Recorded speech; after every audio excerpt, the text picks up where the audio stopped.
All right, so I'm gonna just briefly walk through a case study that I just worked on using React, which is a JavaScript library, and is similar to other frameworks like Angular, Vue, Ember.js, but it's specifically a library because it's missing certain plugins, built-in plugins like a router to navigate through different pages and whatnot, or connecting to HTTP or third-party resources via APIs. Um, it's called a framework, and it's comparable to other frameworks, but you have to add those other plugins, like I mentioned, like routers and HTTP things. Um, Although it is closer to Angular and Vue than jQuery, for example, which is a JavaScript library. It renders pretty much everything in its own page or component. And in this UI here, this form right here is a separate component. This showing the expenses results and the balance is a separate component, and then the transactions are a separate component.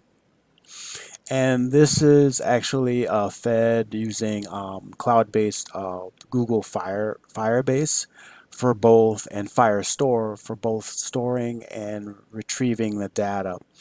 This could be a full-blown CRUD application. That's an acronym for create, update, delete. Right now, we're only doing the CR, or the create part of it, meaning we're adding either an expense or income to our little tracker application here.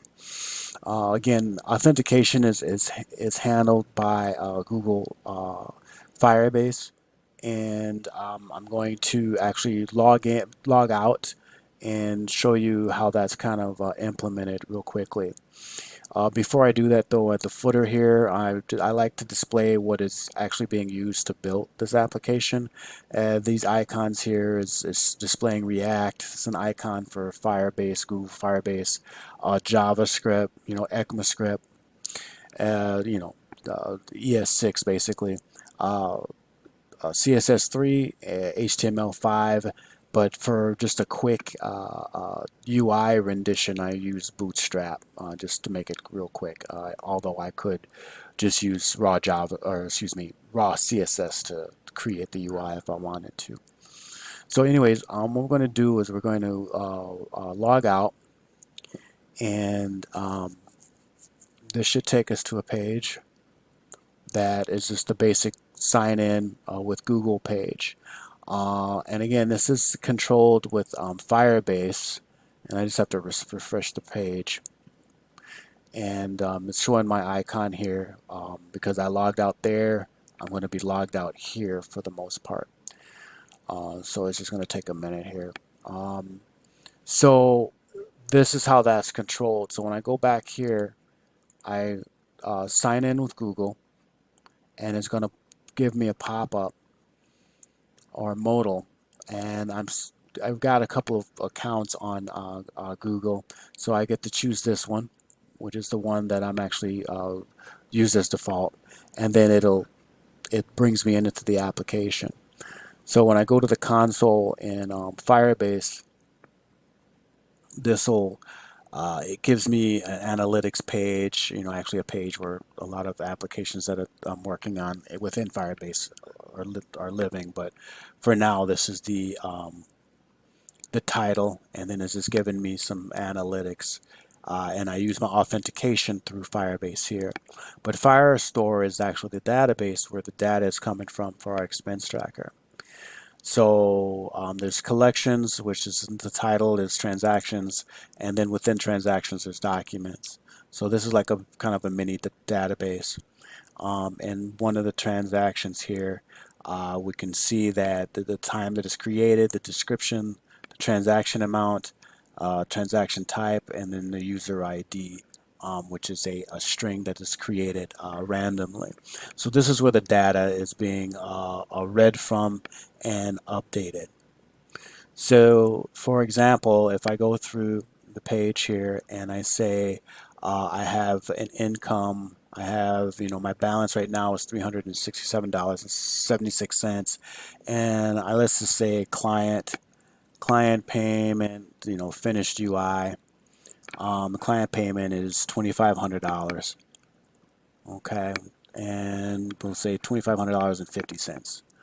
So make sure this is an expense. We're going to add the transaction, and then it'll hit the an API or services is sent to Firestore, and as you see, my balance increased and my income increased, and then it's updated in my transactions list here, which shows $2,500.50, and the income is denoted in green here, uppercase. Expenses are just regular case with and it's in red. And so let's say we'll go, okay, I had to pay rent of $1,000. Let's just say office rent. Okay, and we'll just say $1,000 even. Okay, and then make sure we select that as an expense, and then click the button to add the transaction. And then in just a few moments, this would update. Now again, this is a very simple application. Again, I could implement a spinner and things like that just so that the user knows that something is happening. And again, I could add different icons for editing or deleting. Let's say I needed to edit this and add a specific date or time or client name or whatever, or the amount I entered in was incorrect. I could edit it, or maybe it's irrelevant and it was a mistake, so I could be able to delete it. That would take this application well beyond the scope of its simplicity.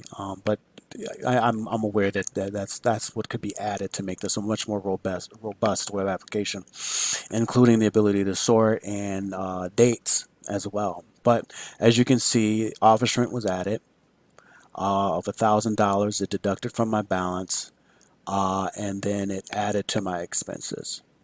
So this is basically how this works, and we can go into Firestore here, and we can select and see, we can track down the actual transaction. We know it's there actually because it displayed in our